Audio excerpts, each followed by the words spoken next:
ඔයාලට කොහොමද? ඉතින් අද මම ආවේ උයන වීඩියෝ එකක් අරගෙන නෙවෙයි. හැබැයි ඔයාලා ගොඩාක් දෙනෙක් කැමති වීඩියෝ එකක් කියලා මං හිතනවා. මොකද මේක මගෙන් ගොඩ දෙනෙක් අහලා තිබ්බ දෙයක්. මගේ කමෙන්ට් සෙක්ෂන් එකේ ඒ වගේම ඉන්බොක්ස් කරලා මැසේජ් දාලා මට අහලා තියෙනවා. ඔයා මොනවද කොණ්ඩෙට භාවිතා කරන්න කියලා. ඉතින් අද මම හිතුවා මම හදන්න ඕනි කියලා මගේ ඔයිල් එක ඔයාලත් එක්ක එකතු වෙලා. ඉතින් මුලින්ම කියන්නම්කෝ මම මොකද්ද හදන තෙල් එක කියලා. මම කොණ්ඩෙට ගානේ කරපිංච ඔයිල් එක. මම ගෙදරදීම තමයි මේ ඔයිල් එක හදාගන්නේ. මම අමුද්‍රව්‍ය විදියට යොදාගන්නේ ඔක්කොම ස්වභාවික. අපි මේ අවට වටපිටාවෙන්ම ගන්න දේවල්. ඉතින් අපිට ප්‍රධාන වශයෙන් මේකට ඕනේ කරපිංචා.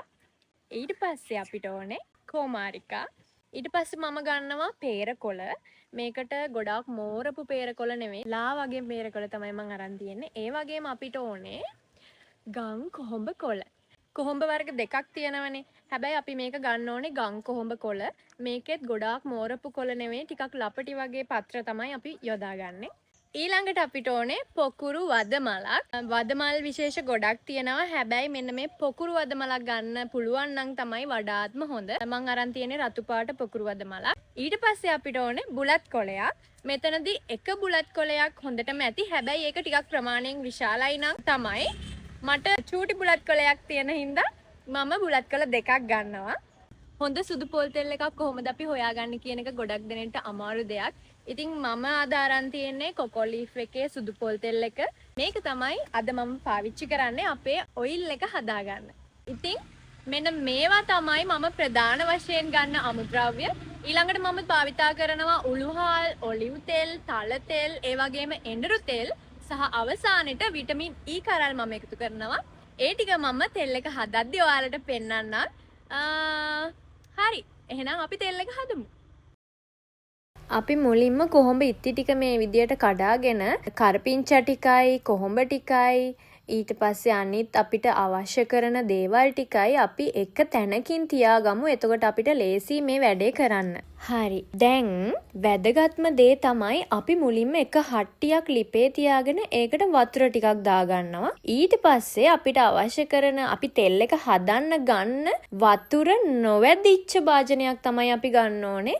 ඒක අරගෙන අර වතුර එක උඩින් තියාගන්නවා. ඔයාලා දැනටමත් දන්නවා ඇති අපි මේකට කියන්නේ ඩබල් බොයිල් කරනවා කියලා. දැන් අපි අපේ පොල් තෙල් ටික අර හට්ටියට දාගන්නවා. හොඳට මතක තියාගන්න අපි මේකට භාවිතා කරන්නේ හොඳ පිරිසිදු සුදු පොල් තෙල් විතරමයි. නැත්තම් අපිට මේ තෙල් එකෙන් ලොකු ප්‍රතිඵලයක් ලැබෙන්නෙත් නැහැ. ඒ වගේම අපිට මේක කල් තියාගන්නත් බෑ. ඒ නිසා මේකට මට ඔයාලට බය නැතුව රෙකමන්ඩ් කරන්න පුළුවන් කොකෝ ලීෆ් එකේ තියෙන්නේ ගොඩාක් පිරිසිදු හොඳ පොල් තෙල් එකක්. දැන් අපි මුලින්ම කෝමාරිකා එක මේ වගේ කෑලි කෑලි වලට කපාගෙන අපේ තෙල් එකට දාගමු. තවම අපේ තෙල් එක රත් වෙන්න පටන් ගත්තේ නෑ. ඉතින් ඊට කලින් අපි අපේ අමුද්‍රව්‍ය ටික දාගන්න ඕනේ. ඊළඟට ඉතින් අපි වදමල් එකතු කරගන්නවා. ඊට පස්සේ අර කොහොඹ කොළ ටික ඒ වගේම කරපිංච කොළ ටිකත් එකතු කරගන්නවා.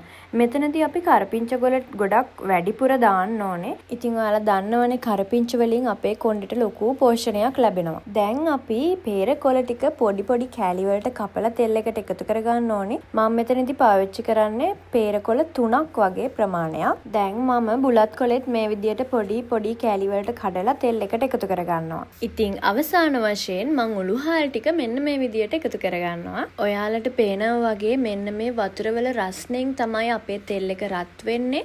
මෙතනදී කොහොමවත්ම මේ කොළ කර වෙන්නේ නැහැ. මොකද අපි මේක කෙලින්ම ගින්දරේ නෙවෙයි තියලා තියෙන්නේ. ඒ නිසා අපේ තෙල් එක ලස්සනට ලා කොළ පාටකට අන්තිමට ඔයාලට බලා ගන්න පුළුවන්. ලස්සන ලා කොළ පාටට තමයි අපිට මේ තෙල් එක හම්බෙන්නේ. ඉතින් කොණ්ඩය ඝන නැති අයට, කොණ්ඩය දික් කරගන්න කැමති අයට සහ අකලට හිසකෙස් ඉදෙන අය ඉන්නවනේ.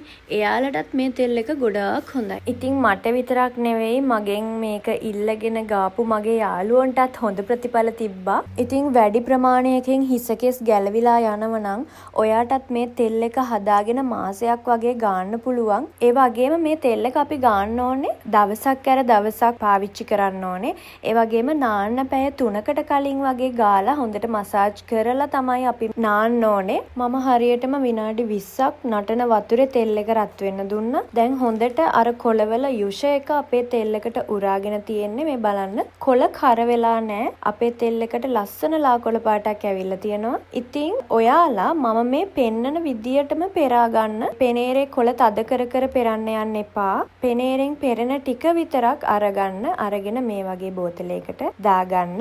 ඉතින් එහෙනම් කොණ්ඩේට ආදරයයි ඉන්නව නම් මේ තෙල් එක අනිවාර්යෙන්ම හදලා බලලා ගාලා මට රිසල්ට්ස් කියන්න ඕන හොඳද? ඔයාලට මොනවා හරි ප්‍රශ්න තියෙනවා නම් කමෙන්ට් සෙක්ෂන් එකේ අහන්න මම උත්තර දෙන්නම්. දැන් මේ ඔයාලට පේනවනේ මම දැන් එකතු කරන්නේ එඬරු තෙල් එක. ඒ වගේම අපි එකතු කරන්න ඕනේ තල තෙල්, ඊට පස්සේ ඔලිව් ඔයිල් සහ අන්තිමට අපි එකතු කරන්න ඕනේ අර මම කියපු විටමින් E කරල් ටික. මම මෙතන අරන් තියෙන්නේ පොල් තෙල් මිලිලීටර් 1000ක් හින්දා මම ගන්නවා විටමින් E කරල් 10ක්. මේ විටමින් E කරල් 10ම මම බෝතලෙට දාගන්නවා. හරි එහෙනම් මේ තියෙන්නේ අපි හදාගත්තු අපේ කරපිංච තෙල් එක.